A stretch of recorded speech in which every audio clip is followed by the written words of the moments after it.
Okay, good morning, everyone. Happy Sabbath to you all. Um, I've been dropped in the hot. I've been asked to fill some very, very big shoes, which I won't make any attempt to do. But I'm happy for the opportunity to share. I've been asked to do so a few times before, and I shied away from it because, you know, I'm thinking, well, I don't know a lot of these brethren, and it can be very to speak to a large group of people. But then I've been coming on each week, joining the fellowship from the shadows, listening, and I have come to love this group as the weeks have gone by, and I've been blessed each week. And I realize I'm among family, right? We are all joined together by the Spirit, so there's no need for me to be nervous. There's no need to back away. And I can share. And as I said, I'm happy for the opportunity this morning. I I'm by no means an exceptional speaker. I have nothing revolutionary to share, but I'll share my thoughts and bless you the way they blessed me when I had them. Okay?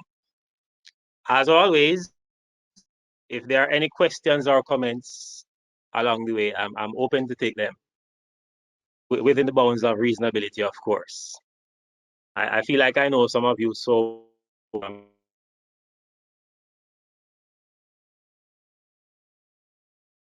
listen to your Sister Marcia. I listen to her every week. Brother Sam, Brother Raymond, all others of you. I feel like I know you even though I've never met you. So as I said, this is a family, and I can't imagine us worshiping when if things were to ever to go back to so I'm happy for it. And even though I'm in the hot seat this morning, as I said, I'm happy to share with you. All right. I would like to just say a quick prayer before we begin. So please bow your heads with me. Father, we thank you for the opportunity to share in this fashion yet another week. I ask that the words that are said this morning will be a blessing not only to me, but to everyone else who is listening. Please be with us now and speak to our hearts. In Jesus' name, amen. Amen. All right, so if I were to give my presentation a topic this morning, I would call it the first and true religion. The first and true religion. It might sound a bit unusual, but I hope as we go along, it will become clearer.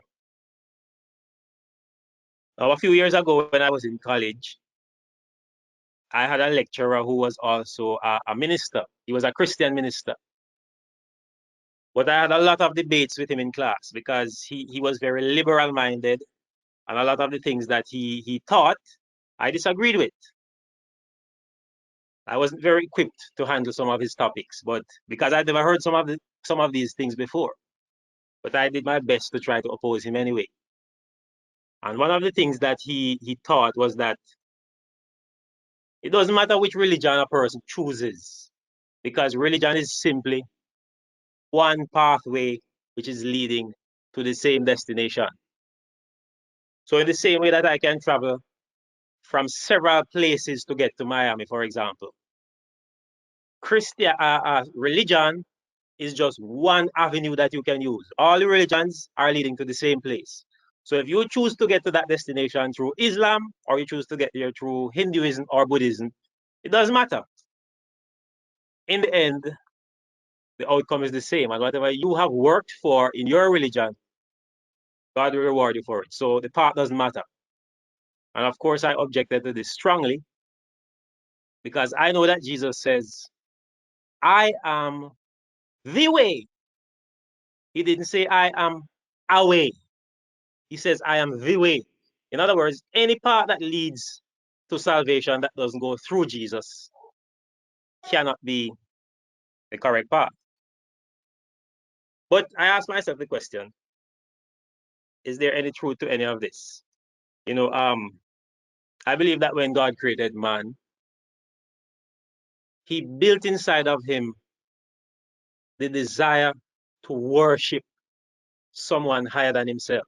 In fact, I believe that God created this desire in all of his creatures, not just man. And the reason God did this was because God knew that for as long as we exist, we will have need to seek for God. Right? And so God put this desire inside of us as sort of a fail-safe, if you wish. He knew that as long as the universe existed, his creatures would always need to turn to him. Because as Jesus said, there's only one source of good in the universe, and that is God. So this desire was put there because God knew this. But when God put this desire in man, he didn't program this desire to automatically gravitate towards him. He gave us the choice to use it as we wish. He gave us free choice.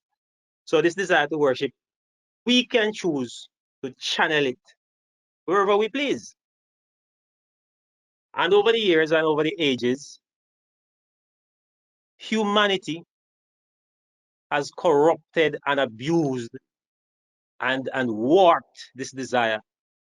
And they have used it to worship wood, stone, inanimate objects, creatures, and they have turned it away from God. Right? But the desire is still there. Even atheists possess this desire within them, whether they know it or not. I hear my father use a quote sometimes, which I'm going to use now. It says, "The soul is restless until it finds rest in God." There's that need and desire inside of all of us, and we find ways to fill it. Some people worship even other humans. They idolize the stars and the heroes of the world. But that desire was put there by God for his glory. And as I said, it has been warped and corrupted until today. There are over 10,000 religions that exist on the earth. Over 10,000 religions. Right? I was astonished when I saw this because all of these religions claim to have the truth. They claim to be the way to salvation. And all of them believe that they have the right answers. And we are sitting here this morning. We think we have the right way. But, some of them are utterly ridiculous. In my research, I discovered that there's a religion on earth, if I can call it that. They say that it's the most recent religion. It's called Pastafarianism. Right? You can Google it if you so choose. Pastafarianism, as it suggests, is the worship of pasta. And when I say pasta, I'm talking about the food pasta that we eat. Right? They claim to worship some flying pasta monster, and they are ratified. They are recognized as a religion. In fact, they went to court recently to contest the right to wear their headwear as a religious right, which is a pasta strainer, right? A colander, I believe it's called. The actual strainer that you use to strain the pasta. They are claiming that Rastafarians are allowed to wear their hair to school and take government photos, etc. And so they should have the same right to wear their colanders. In New York the other day, an official was sworn into office wearing his colander. Right? I mean, I found it hilarious when I just read about it. But I mean, it's tragic because they said that the religion is growing rapidly and it now has over 10,000 followers. Right? 10,000 followers. I mean, we have 100 people on here this morning and we think we're doing well. The fellowship is growing. 100 people. This religion has 10,000 followers and it's growing of people who worship pasta. And it's tragic because that's 10,000 souls lost unless they can be rescued from this insanity. Right? So the desire to worship God has been corrupted to such an extent that people now worship food. And so that's the state that the world is in now. we are one of the things my lecturer said to me was that the religion we choose is simply a matter of where we were born. If you were born in India, chances are you would be a Hindu. If you were born in the Middle East, chances are you would be a Muslim. So religion is not usually something we choose, it's something we are born into. That was his theory. And in my case, I was born into Christianity, right? My parents taught me about Jesus whether I wanted to learn or not. So I was a Christian because I was born into it. But now that I'm an adult and I can choose, I ask myself the question, is there something better out there? Am I deluding myself into thinking I'm on the right path when there may be another religion out there which can give me something better? Another religion which is the truth. And so I decided to take an objective look to see if there was anything out there that could tempt me away from Christianity or cause me to doubt the path I'm on. Right? And I took a quick look at some of the world religions. The four largest religions in the world, in order of size, are Christianity, Islam, Hinduism, and Buddhism. And I decided, all right, since these are the four most popular religions, let me take a quick look to see if there's anything in any of the other religions that I'm missing. And so I went to Buddhism. Please bear with me. I'm just giving you a few facts that I looked at, so don't get bored. I went to Buddhism, which is the fourth largest religion in the world. They have 535 million followers. For those of us who live in Jamaica, with the population is probably a little over 3 million. Right? The whole population. This religion has 535 million people. So I looked and I thought, okay, well, what do the Buddhists teach? What am I missing? And I read, and it says, Buddhists believe that there are 8 steps to enlightenment. 8 practices which you need to master. What are they? They are right view, right resolve, right speech, right conduct, right livelihood, right effort, right mindfulness, and right meditation. All right, and I thought to myself, well, those are good things. It's good that if we can possess right thinking and live right and choose the right profession and do the right things, that's good. Of course, it's all works, but it seems moral. Now, how do you accomplish mastery of these steps? Well, according to their God, the Buddha, in order to achieve complete enlightenment and mastery, you must rely on yourself for your own happiness. So my red light started going off because this religion is teaching that in order to achieve these 8 wonderful attributes, you must rely on yourself. He goes on to say, seek inward to return yourself back to your original root, which is pure and selfless. So what Buddha is saying is that all of us are good and pure inside. Our true selves are good and pure. And what you are supposed to do with this life is to seek to find that goodness within yourself. Right? And who is going to do all of that? Who is going to help you to accomplish this high level of morality until you get to enlightenment? Will Buddha get off his throne and come and help you? No, you have to look within yourself. And you have to do the work. And in fact, no wonder they believe in reincarnation. For those of you who know what reincarnation is, they believe that you keep dying and being reborn as something else. And they believe that it takes several lifetimes to accomplish mastery of these steps. And of course it would, because we all know that if you try for one day to have the right speech on your own, without God's help, it's impossible. So I would imagine that it would take several hundred lifetimes for them to accomplish this. So no wonder they believe in reincarnation. And in all of this, while you, the poor Buddhist, is down here toiling and working on yourself to be better and to accomplish enlightenment. In fact, they believe that heaven means you have perfected mastery of yourself, and so heaven now is within you. Right? But of course, as I said, it takes several lifetimes. And while you are toiling to accomplish heaven, Buddha is up there sitting and watching you and wishing you do well, but he does nothing to help you. And I thought, man, that's not the religion for me. And so I moved and I looked at Hinduism. It's number 3. So I thought, well, it might be a little better. Now, Hinduism believes that each soul is free to find his own way to liberation.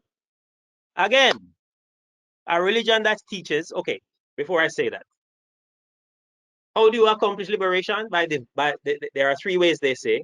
Number 1 is devotion. A good thing. It's good to devote yourself and to discipline yourself. Number 2, seeking knowledge throughout your lifetime. Okay, knowledge is a good thing. But how do you accomplish this? You must find your own way, and you do it through daily yoga, hours and hours of yoga and meditation. Not by Brahman coming to help you to do anything, not by Brahman endowing you with any special spirit or any assistance whatsoever, but by him sitting up there, watching you work. Hindus have 1,000 rituals that they have to complete each day. I won't even get into them. But again, God sits and he watches you work and toil and try to be perfect. They also believe that it takes several lifetimes. You have to work to perfect your mistakes and your flaws over several lifetimes until eventually, when you have mastered yourself, you become an enlightened being, and you enter what they call Nirvana, which is when your spirit is now so pure and holy, having been refined by you, that you are worthy to ascend to the heavens and become one with the great spirit. And again, no God comes to help you, no God does anything for you. He leaves you on your own. And I suppose if Elijah were around today, he would probably go and mock those religions and ask, where is your God? Is he on a journey? Is he asleep? And so there was a big red X for me when I studied Hinduism also, because another religion which teaches you that you have to work, but you have to do it on your own. No help whatsoever from God.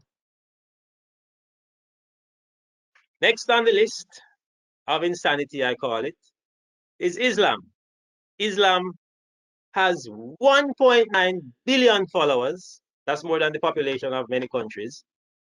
And, when I was researching Islam, I thought to myself, well, of all the religions I've seen, this one has to be the most legalistic and the most oppressive. I mean,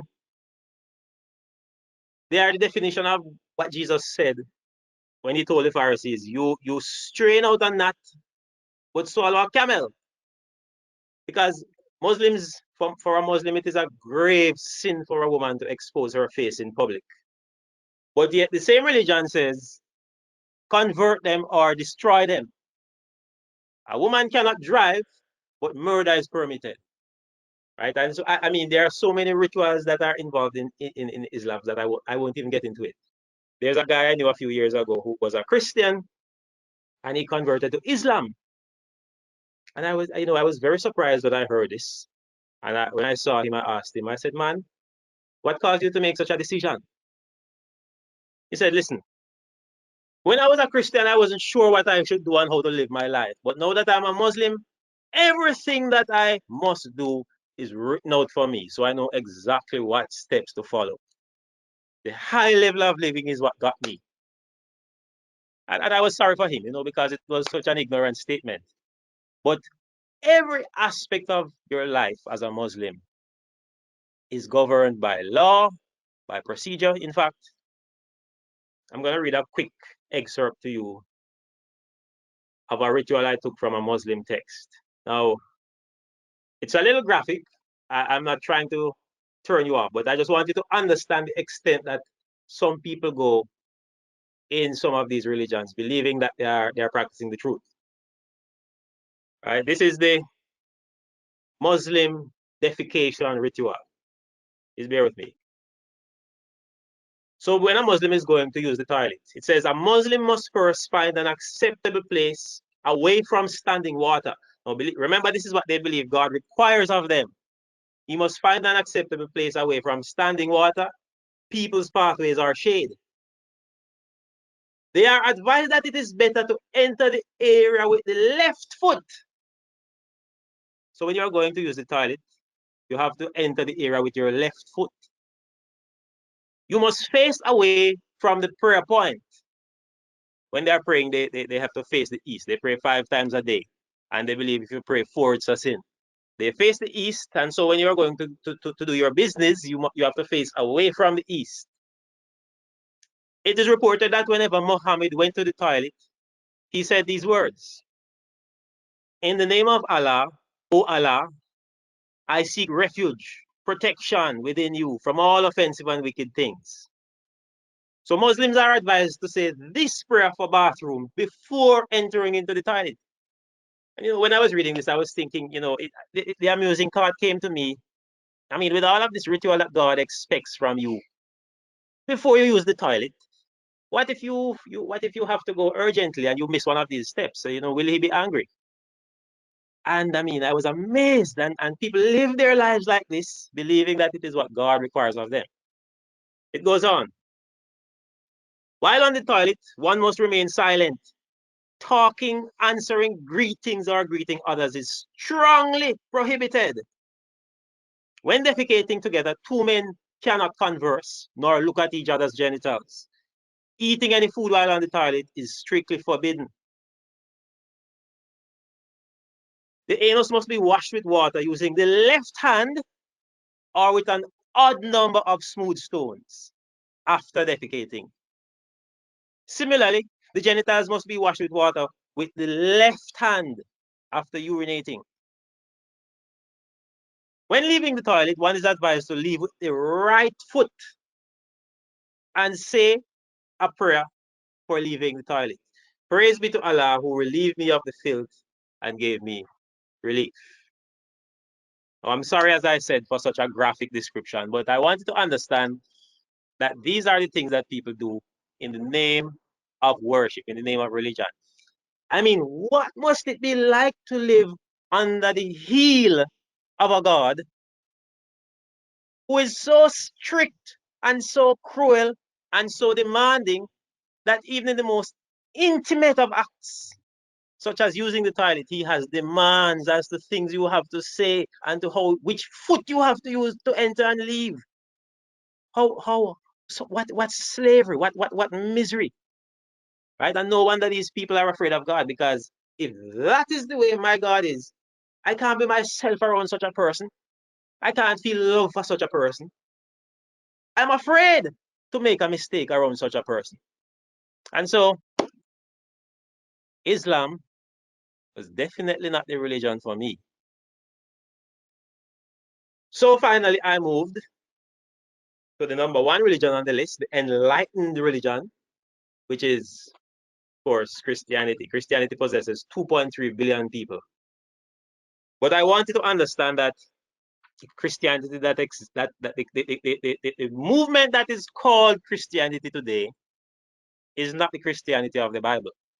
It's not the Christianity of the Bible. In fact, Christians today are in many ways in more darkness than some of these pagan religions. The things that they believe about God and the things that they practice puts them in a worse place than some of these pagan religions. Right? The advantage that Christianity has is that at least, we believe in Jesus Christ, which is the true way. So at least there's an advantage there. But Christians, in the name of religion throughout history, have done some of the most barbaric and unspeakable things. I mean, we can go back and look at the Crusades, the Dark Ages, the Inquisitions. But closer to home today, I mean, Roman Catholics flagellate themselves. They believe that the more pain you cause upon yourself and the more misery you cause upon yourself, the more pleased God is, right? They believe that if you commit sin, you can go and pay what is called penance and grease God's palm, and then he will ease you up. He will forgive you of those sins. So as I said, a lot of what is purported as Christianity today is worse than some of these pagan religions. I'll give you a couple examples to illustrate what I'm saying. A few years ago, at the school where I used to work, there was a parent who was on his way to school to pick up his child. Unfortunately, he was struck from his bike. He was coming on a motorbike, and a car struck him from the bike. He fell in the middle of the road and died. And I still remember watching him die in the middle of the road. It was one of the worst experiences I ever had. But after the incident occurred, I was passing a group of my co-workers, and they were talking. And I heard one lady say, she said, it was just 2 weeks ago he was at church. And I said to him, Brother Smith, you have to pay the 10%. God requires that 10%. It's very important. And he argued with me about it, and he argued and he didn't pay it. And now look what happened. And I stopped and I paused for a moment. What this lady was saying is that because the man didn't pay his tithe a few weeks ago, this is what happened to him. So in other words, if he had given God the money that apparently they believe God requires, then God would have stepped in and did something for him. But because you didn't do that, then he didn't do it. God stepped away from him at the moment he needed him most and left him to perish.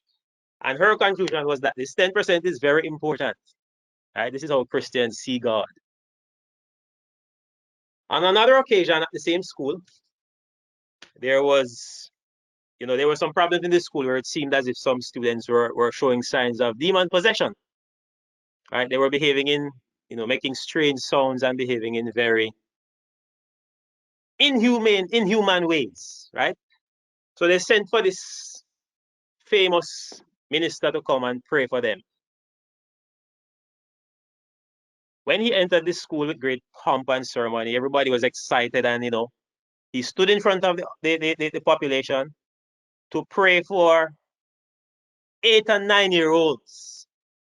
And he started praying, and I remember the prayer to this day. It was about 10 years ago, but I still remember it. It was one of the most verbose and high-flown and wordy and, complicated prayers that I ever heard. He said, "Oh, magnificent, resplendent, immortal, invincible, unapproachable God, who dwelleth in the magnificent, marvelous, wonderful light, which we, the fallen, sinful, unworthy, filthy creatures cannot approach." And he prayed for about 15 minutes using some words that I know none of those children had ever heard before. And in fact, many of the teachers had never heard them before. I remember when he was finished, I was very turned off, and I thought to myself, this is not what God requires. But I was passing a group of co-workers again, and the same lady who had mentioned the 10%, she was a staunch churchgoer, right? I heard her talking again, and I heard her talking again, and her comment was, "Man, that prayer had to be answered." So this time my curiosity got the better of me. I stopped and I went over and I asked her. I said, "Miss, why do you think that prayer had to be answered?" She turned and she looked at me. She said, "Mr. Clayton, you didn't hear the prayer? You didn't hear the words that the man used?" She said, "Some of those words, I have never ever heard them. God had to answer that prayer." Right? It was so eloquent that God had to answer it. And I had to just put my hands on my head, because what do you say to someone like that? This is what people believe about God. They believe that you can impress him with the tithes that you pay and the words that you speak and the routines that you carry out. Some of the churches today, you go and you visit, and the routine and the formality that they carry out in the name of worshiping God. This set of people have to march in first. You have to sit in this order. The order of service is very detailed and meticulous. And why do they do this? It is because they believe that this is what God requires of them. They believe they can impress God with their words and with their actions. And they believe that, I guess it's the way we are as humans. If you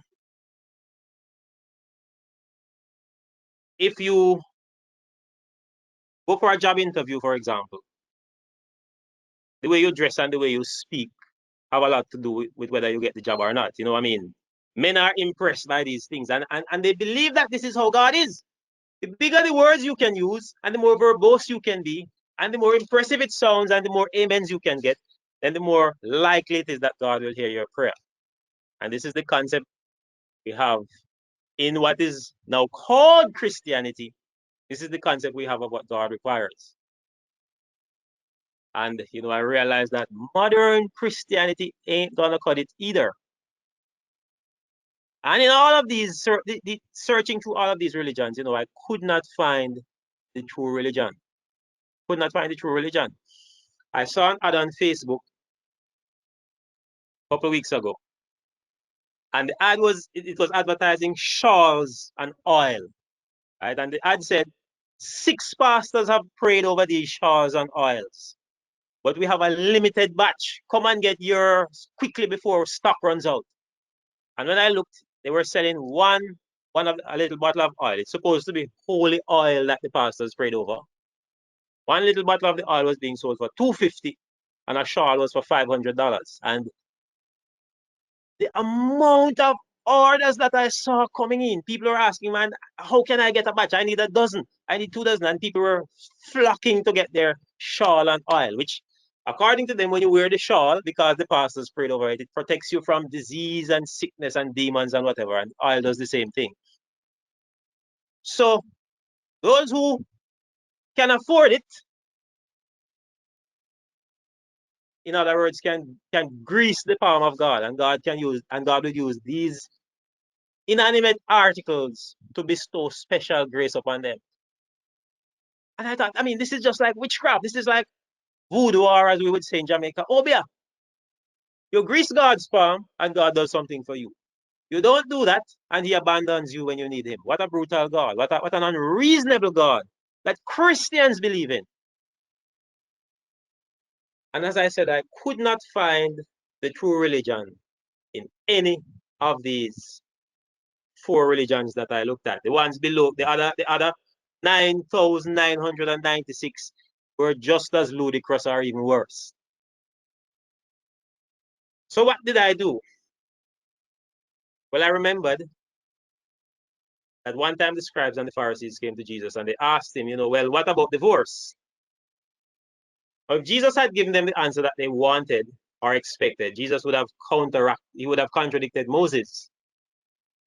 What Jesus did, you know, I always marvel at it. In Matthew 19, verse 8, I am not as tech savvy as some of the others, so I'll just read the verse for you and you can follow. Matthew 19, verse 8 says, he said unto them, Moses, because of the hardness of your hearts, suffered you to put away your wives. But, and this is the part that I want to focus on, but from the beginning, it was not so. Jesus didn't quote any laws or any edict to tell them. What Jesus did was take them back to a time when everything was perfect and everything was the way God originally intended for it to be. Right? And of course, they were astounded and dumbfounded. They couldn't find any argument against that. But from the beginning, it was not so. And I decided to take the approach that if you want to find out the way God wanted things to be, go back to the beginning. If you want to find out if God intended for us to keep the Sabbath, go back to the beginning. If you want to find out if God sanctions men marrying men, go back to the beginning. If you want to find out if God requires us to keep feast days and laws, go back to the beginning. And I concluded, well, if I want to find out what the true and first religion is, go back to the beginning. And so this is what I did. I took my Bible, and I went back to the beginning to try to find first and the true religion. As I said, I'm not going to put up the verses. I'll just quote them and you can find them later on if you so choose. Genesis chapter 2, verse 19. It says, and out of the ground, the Lord God formed every beast of the field and every fowl of the air and brought them unto Adam to see what he would call them. And whatsoever Adam called every living creature, that was the name thereof. Now, looking at this verse on the surface, it doesn't say much, right? It's simply telling you that Adam was the one who named the animals, or so it seemed. But sometimes when you are searching for something, things can pop out of a verse to you that you would not have otherwise seen. And when I read this verse, in this verse, I was able to see and to get a clear idea what the true religion is. What am I saying? Think about this. When God made Adam, Adam was perfect in every way. He was the pinnacle of human existence, right? Adam was able to speak all the words that we know on the first day he was created. He was able to name all the animals on the same day he was created. So Adam's intellect was something, I mean, it was beyond what we can imagine. They said that Einstein was the greatest genius of our generation. Adam's intellect would have made Einstein's brain look like a grain of rice, right? He was brilliant, perfect from God. So God could have created Adam with the knowledge of all the names of the animals already imprinted upon his brain. Could he not? God could have sent a list of the name of all the animals with the pictures beside them, and he said, well, these are the animals and this is what they should be called. Or God could have sent an angel. He could have said, listen, I've finished creating now, I have work to go and do. You go with Adam and you stay with him and help him to name the animals. God could have done all of those things. But I wanted to look at what God did. The Bible says God himself brought the animals to Adam one by one. And whatever Adam called them, that's the name that God gave to them. I want you to picture what is happening here on the sixth day of creation. God has just made this man, his new toy, his new child. And God is walking through the garden with Adam. Maybe they are holding hands. Maybe he has his arm around Adam. And he's showing Adam everything that he has made. Because remember, Adam is new on this planet and he doesn't know a lot of what he's seeing. He has no idea about. And God is saying, listen, look. Adam says, what is that over there? And God said, that is called water. You can wash things with it. You can drink it. You can swim in it. Adam goes and he tries and he says, wow, and he plays around in the water a bit and God is watching him and God his heart is bubbling at the joy that he's seeing Adam display. And then Adam says, oh, so what is that I'm feeling on my skin? And God said, well, that is called the wind. You cannot see it because I made it invisible, but you can breathe it and it can move things. Adam said, wow, it feels so nice. And he said, so what's that up there? And God said, that is called the sun. I put that there to give you light in the day, and I put another one to give you light at night. And God described everything that he was seeing around him. God did it himself. He didn't send an angel to do it, which he could have done easily. I mean, what about the business of going back and running the universe? What about the business of keeping everything in place? Why did God send an angel to do all of this? Why did he do it himself? You know why? He wanted to. He wanted to because he was enjoying friendship that he was having with Adam. He didn't want any angel to take that away from him. He wanted to do it himself. Right? And that is why God spent all that time with Adam. He called the animals one by one. And I can imagine him laughing with Adam and enjoying it. I mean, he brought one of the animals to Adam and he said, all right, what do you want to call this one? Adam said, well, that one has long, funny-looking ears and a short, bushy tail. Let's call that one Rabbit. And he and God would have a laugh about it. And God said, all right, Rabbit it is. And they had fun. It was fun. And, the Bible says because of this experience that God had, it says God blessed the seventh day and sanctified it, because that in it he had rested from all his work which God created and made. And I learned in Adventist circles growing up that what God was refreshed about was that he looked at all of his work and he said, wow, I did a great job. I'm enjoying looking at all the wonderful things I made. I want this to come back each week. But I beg to differ. What God was fascinated and enamored about was not the things that he had created. I want you to remember that God, we're talking about the creator of all things here. I mean, God had made thousands of worlds before he made earth.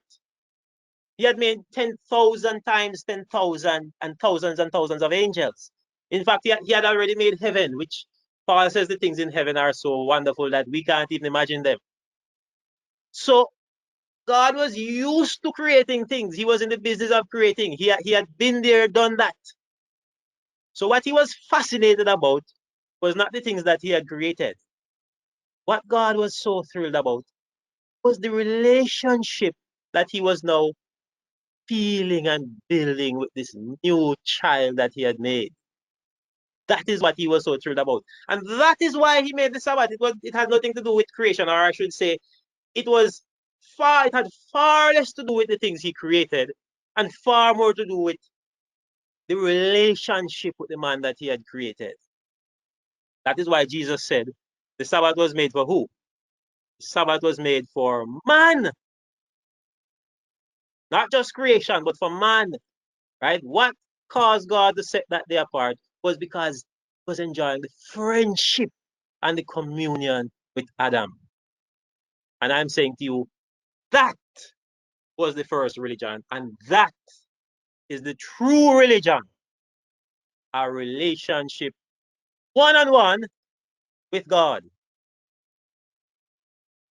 You know, I used to hear them say that until you are a father, cannot appreciate the love that a parent has for his child. And I've been a teacher for a few years, about 20 years, and I love my students, but I never felt what true love feels like until recently I had my own son. Right? I'm a new father. He's 5 months old, and I'm enjoying every minute of it, except the part where I'm not sleeping at nights. Right? He seems to think night is day and day is night. But I remember when he was born, I looked into his eyes and I saw dead eyes that didn't recognize me, eyes that didn't know me. And I loved him. But as the months have progressed, you know what has happened? I'm watching him changing daily.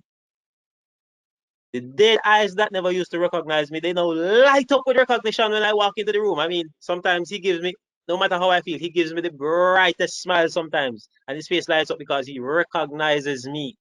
And he's now at a phase where everything you put near to him, he's grabbing it. He wants to put everything into his mouth. He wants to touch everything and to feel how it feels. And I mean, sometimes I feel like I've done a day of manual labor when I'm finished holding him.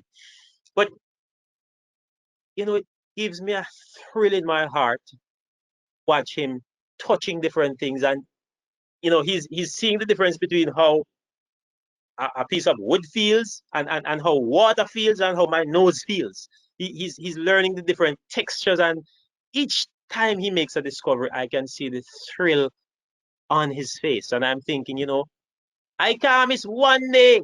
I don't want to miss one day of his growth and development. I want to be there for every day. And that is how God felt when he spent that day with Adam. And you know what? That is all God wanted from the beginning. He never said to Adam, listen, when I come, you stand at attention, you clasp your hands, you gather 10% of what is on the earth and put it down for when I come. When you approach me with decorum and make sure that you use a particular set of words and speak proper English. He never said any of those things to Adam. All he asked Adam for. I mean, we know that the tree was there because, the whole controversy with Satan was going on at the same time. But there was nothing that God asked Adam for. I mean, he had just made a world that was bursting at the seam with precious stones and diamonds and gold and all these things that men fall over themselves to accomplish to attain these days. So Adam couldn't take anything on the earth and bring to God that God wanted. God had just given everything possible to him. And they had all come about by the breath of his mouth. So there was nothing Adam could give him, and there's nothing he wanted except be with Adam. And as I said before, that is the true religion. And then I realized, yes, this is a religion that I can work with. This is a religion that I want. So I was able to identify the first and true religion from the Garden of Eden. But sin came and it messed up everything. And God became misunderstood. He had to implement rules and ceremonies and ritual because he was dealing with a hard and ignorant people. And the law came about, the Bible says, because of sinners. But all those things did not change what God wanted from the beginning. He yearned for the day when he would recover and regain that relationship that he had with man from the beginning. The relationship where he asked for nothing and expected nothing, expect to be friends. He longed for the day and he yearned for the time when the seed would come to show them again what he really wanted. I mean, he was misunderstood, he was maligned, he was misrepresented. I mean, the children of Israel ran to their tents from him and asked Moses to go and speak to him on their behalf. And his heart burned within him because they didn't understand him. They saw him as a cruel tyrant who demanded routine and ritual and law and formality, but all he wanted all along was to be friends. And so for 4,000 years, desire for God and desire to worship was abused and thwarted and corrupted until the time when the seed came. Ultimate revelation of God. The Bible says he was the express image of the Father.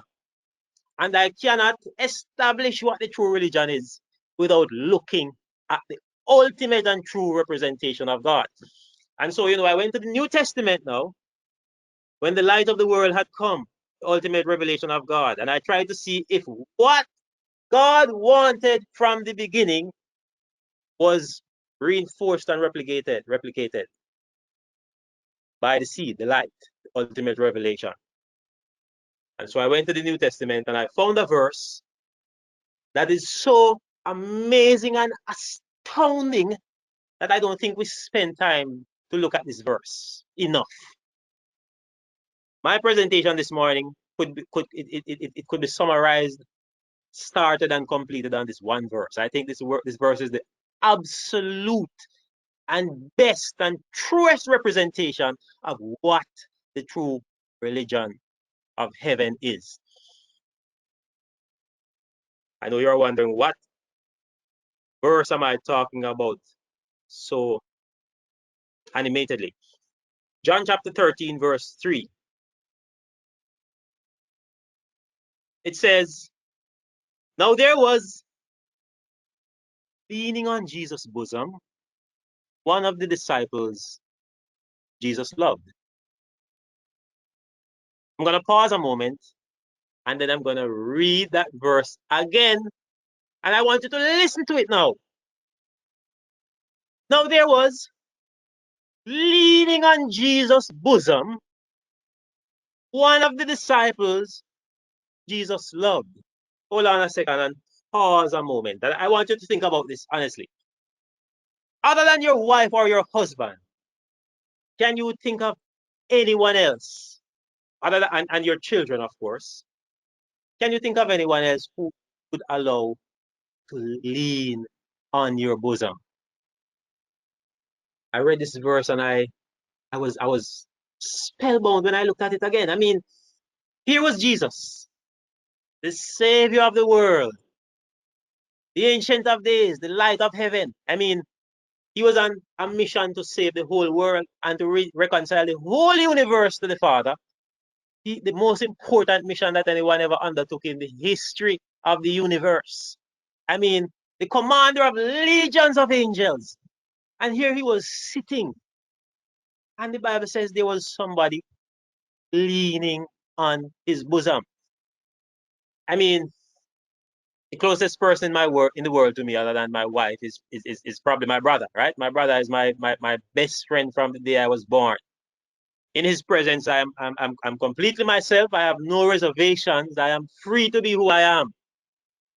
But I can guarantee you that when I see him, I don't run to lean on his bosom. Right? He would probably wonder what is going on. I mean, we fist bump or we pat each other on the back, and that's good enough. But to lean on his bosom, I mean, that is just not done. I don't, that is getting into his space. It's a little too personal. It's not macho. So we relate to each other with love, of course, but to lean on his bosom, I mean, if Joe Biden or the Queen of England or some important dignitary were to come to our town today, and you went to that person to maybe try to shake the person's hand. I mean, you couldn't even get close because of the security that they have around them. And the security is there because they don't want common people like you or I to get near to them. Right? You want to see any of these people, you have to make appointment probably months in advance. Months. And if you're lucky, you'll get to shake their hand. Right? This is how the dignitaries of the world operate. But Jesus, the express image of the Father, was sitting, and the Bible says John was leaning on his bosom. And I thought, man, how inappropriate, how presumptuous. What is he thinking? All the other disciples are sitting around, minding their own business, observing the proper protocol, showing the proper respect and reverence. And here's this little filthy human leaning on the breast of Jesus. And I went down to the next verse to read when Jesus told him, listen, get up, you're disrespectful. This is not proper conduct. Show some respect. Recognize who I am. This is not acceptable. I'm reading the next verse to see where Jesus says that. But you know what it says instead? It says, Jesus loved him. I can imagine Jesus probably had his arm around him. Jesus loved him. Now the Bible says God is no respecter of persons, right? He loves all of us equally, and we are all special in his sight. But the Bible says Jesus loved him. Why? You know why? Because this is what he wanted. This is not only what John wanted, this is what he wanted also. He wanted John to be there. He wanted all of them to be there because that is what was in his heart all along from the beginning. And he was choosing inside that, yes, this one understands me. This one understands my heart. This one knows what I want. And because of this, the Bible says Jesus loved him. And I'm saying to you, brothers and sisters, this is true religion. Jesus holding us in his bosom. I'll just use a quick illustration to back up what I'm saying. You know, my father, who I admire greatly, has 6 grandchildren. And he loves the 6 of them. I can see that every time he relates to them. He loves all of them. But one of them in particular is little grandson, Cade. From the time Cade was born, Cade took a particular affinity to Grandpa. He followed him around like magnet and steel. Anywhere Grandpa was going, he wanted to be there.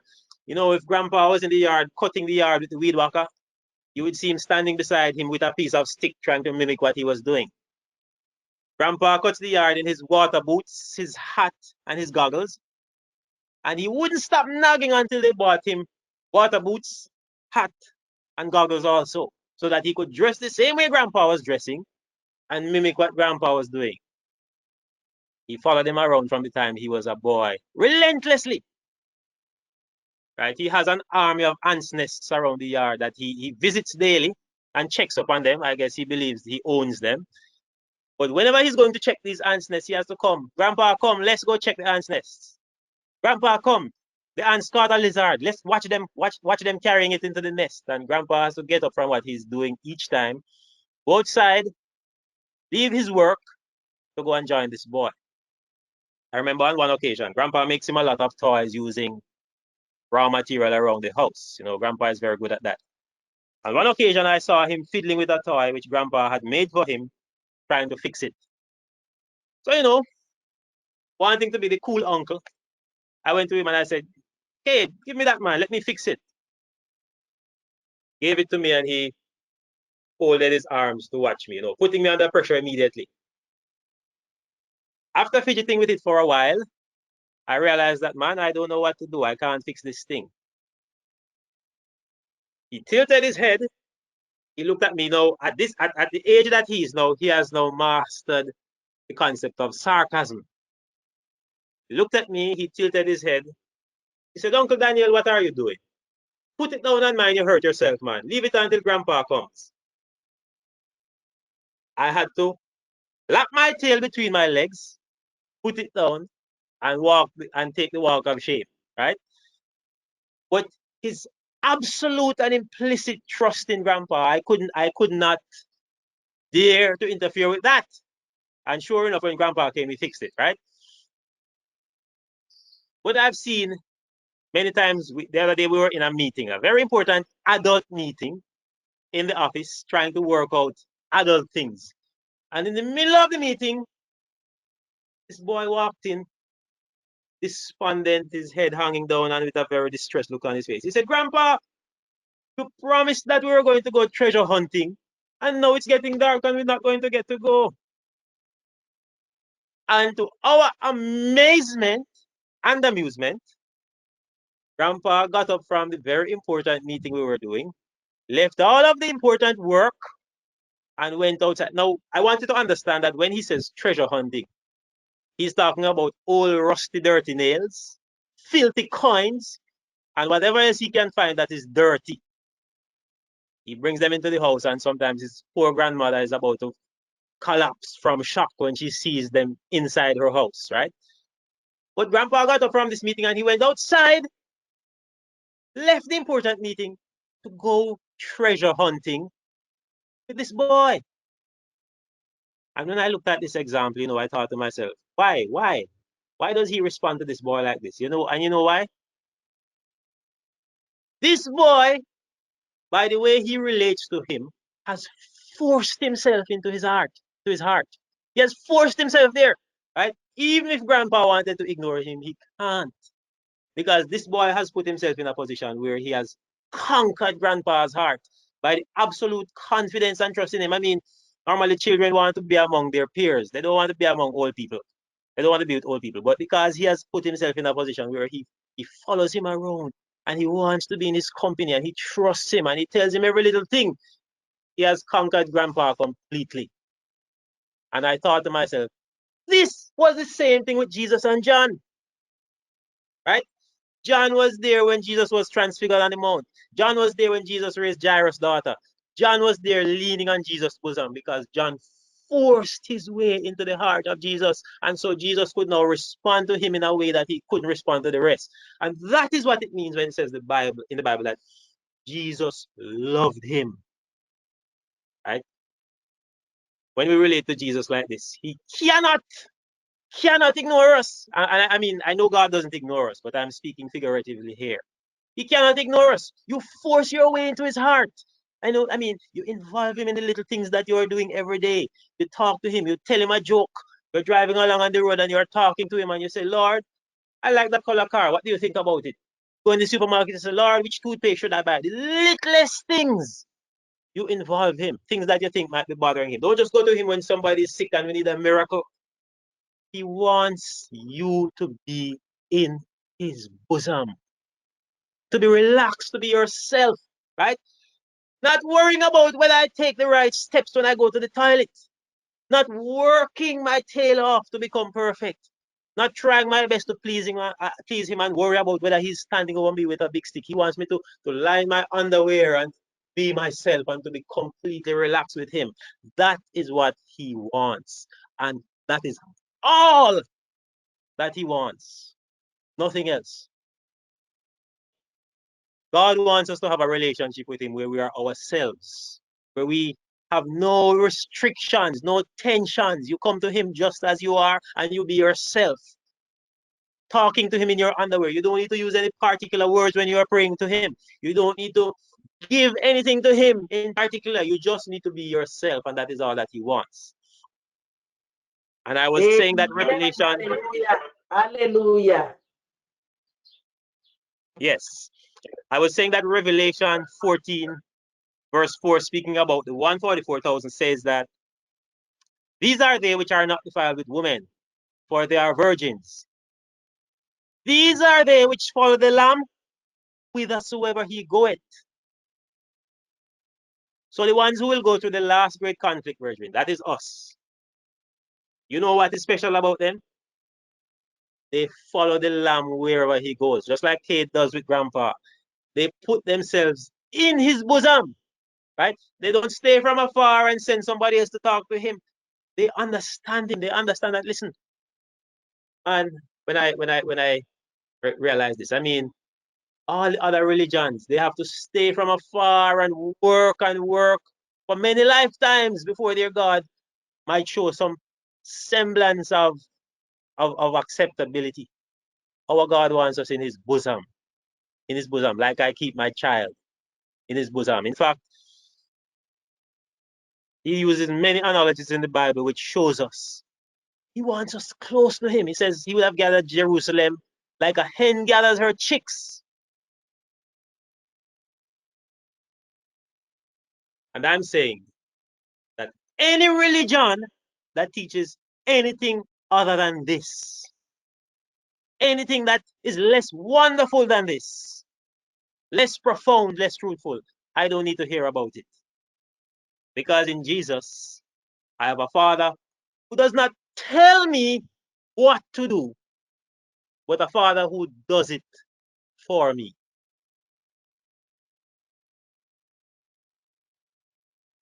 One of the lies that Satan told when he was in heaven is that God's way is hard. God demands a lot of us. The things God demands of us are unreasonable, impossible. That's the lie he told in heaven. And you see that same lie being promoted in all false religion, right? The paths to salvation are impossible and insurmountable because Satan has put the same lie that he told in heaven into false religion. And so millions of people are perishing trying to work their way to salvation. But the true religion says all God wants is keep us in his bosom. That is all. You don't need to go to church. You don't need to pay tithe. You don't need to keep any laws and rules. All you need to do is to be in his bosom, and then you are completely saved. You are saved.